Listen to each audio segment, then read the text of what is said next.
Elizabeth Audencream.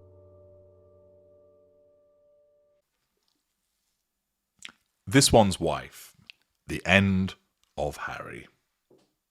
Hello, I'm H.G. Tudor. I'm not talking about the demise of the Ginger Prince, but rather the demise of his relationship with this one's wife. I've explained to you before that whilst there's a possibility that he might escape her, that is unlikely. He is of use to her still, even though he's in the sustained devaluation. He provides fuel for her. There are still character traits that she can use. There remain residual benefits indeed. Her failure to launch an alternative line of income, be it returning to Instagram, relaunching the TIG, getting sponsorship and deals from fashion houses and cosmetic giants, whatever it might be, has thrown into sharp relief the necessity of maintaining a grip over Harry, because it is the royal connection that's the only thing that people remain interested in. Ultimately, disengagement beckons for him, and that may well be because she's managed to ensnare somebody else who caters to the prime aims in a superior way to him, thus he can be jettisoned. But there is also another risk that presents with regard to his potential disengagement and the end of Harry vis-a-vis this one's wife, and it comes from his brother. Maureen Callahan writes in the Mail, "Memo to Prince Harry.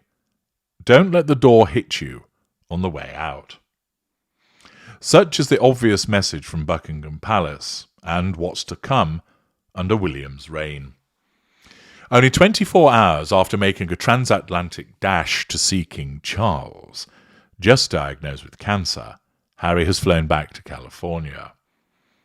That's 10,000 miles and 21 hours in the air for minutes with his father. Imagine Harry's overwhelming emotions. The exhaustion from jet lag, flying commercial. Tyler Perry's private jet, it seems, was not available for loan this time. Nor was there room at the palace or Clarence House, or any castle or royal cottage. Harry was reportedly forced to put himself up at a hotel, room service for one. Imagine how lonely he must have felt, his father dashing off after their fleeting reunion, the first time Harry has spoken in person with Charles since the funeral of Her Majesty Queen Elizabeth in September 2022, contentedly cocooned with Camilla. As a estranged brother, his only sibling, tending to his recovering wife and their 3 children, no invitation extended, presumably not a phone call or even a text message. All of Harry's old friends either cut off or fallen away. No one to see, to commiserate with, to meet at the pub for a pint and to cry. Of course, Harry had no other option but to turn around and go home. Now, of course, all of these consequences are as a consequence of the involvement of his wife.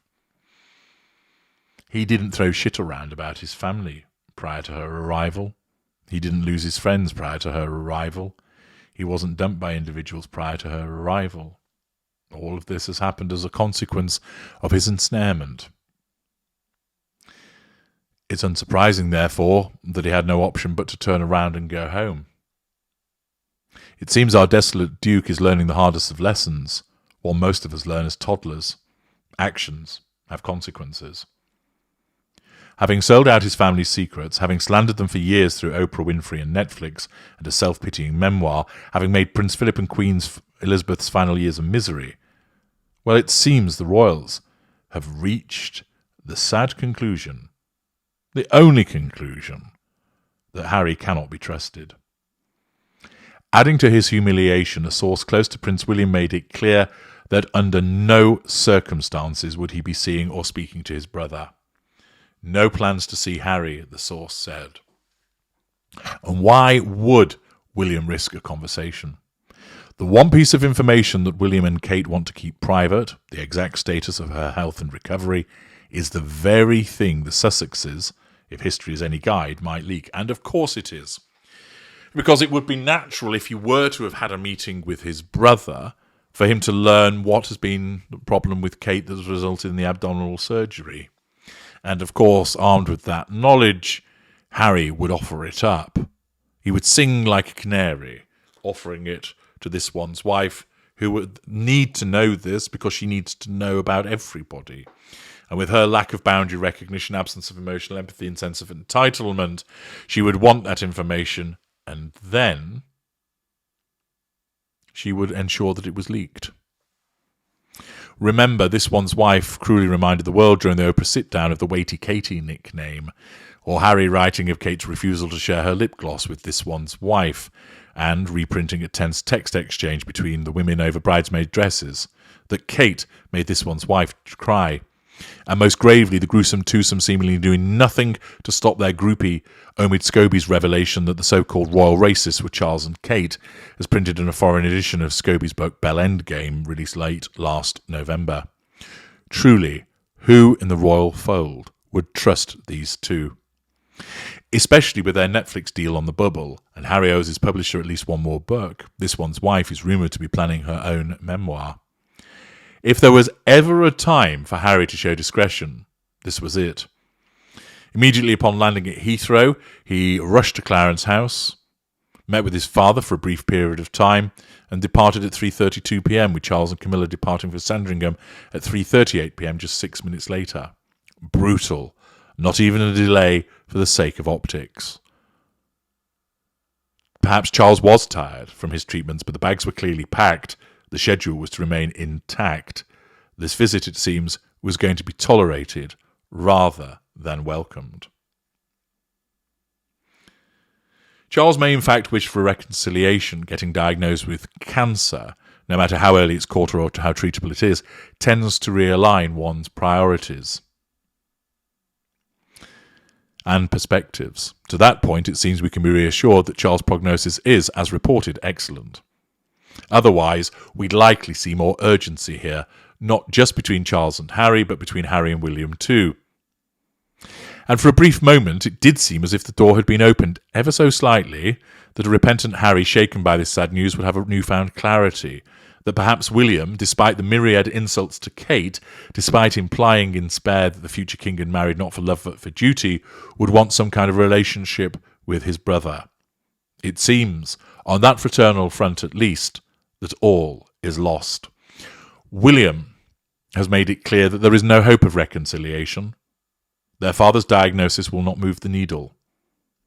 Once William takes the throne, this will be Harry's future. Total and complete severance from the royal family. And when that happens, if he hasn't been disengaged by that point, then that will result in his disengagement and the end of Harry's relationship with this one's wife.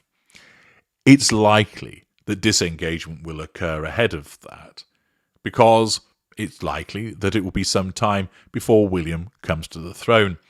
But when he does, he's not going to brook any nonsense from his brother after his behaviour, and in the circumstances will sever him from the royal family. Thus, Harry's usefulness to this one's wife will be brought to a conclusion.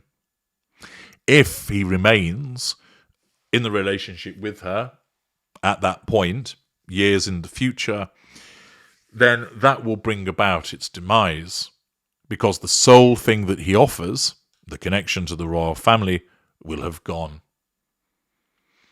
If, for whatever reason, William were to come to the throne much sooner, the position would still be the same, severance of Harry, and that would again bring about disengagement at a sooner juncture, because his usefulness to this one's wife would evaporate overnight. She can get fuel elsewhere. His character traits have been diminished by this severance, residual benefits pushed to one side. And thus, as is expected and predicted by Maureen Callaghan, William severs Harry. That will also mean that if it hasn't happened already, that will precipitate his disengagement by this once wife, resulting in the end of Harry's involvement with her. I'm H.G. Tudor. Thank you for listening.